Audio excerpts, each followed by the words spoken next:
किसी भिक्षु की कथा। श्रावस्ती के जेतवन विहार में निवास करते हुए भगवान बुद्ध ने एक भिक्षु के संबंध में इस पुस्तक का पद्य श्लोक 31 कहा। एक भिक्षु ने भगवान बुद्ध से ध्यान का एक विषय प्राप्त किया और वह वन में जाकर ध्यान करने लगा। यद्यपि उसने बहुत प्रयास किया, फिर भी उसके ध्यान भाव में बहुत कम प्रगति हुई। परिणाम स्वरूप वह उदास और निराश हो गया।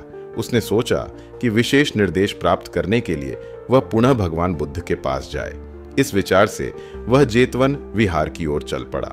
रास्ते में उसने एक विशाल धधकती हुई आग देखी। वह एक पहाड़ की चोटी पर चढ़ गया और वहां से उस आग को देखने लगा। जैसे जैसे आग फैलती गई, अचानक उसके मन में विचार आया कि जैसे यह अग्नि सब कुछ जला देती है, वैसे ही मार्ग ज्ञान, मग्घ ज्ञान सभी जीवन बंधनों बड़े और छोटे को जला सकता है।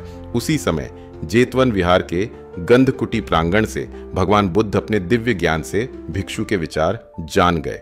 उन्होंने अपना तेज प्रेषित किया और उस भिक्षु के सामने प्रकट होकर कहा, पुत्र, तुम्हारा चिंतन सही है, इसे बनाए रखो। सभी प्राणियों को मार्ग ज्ञान से जीवन के सभी बंधनों को जलाना चाहिए।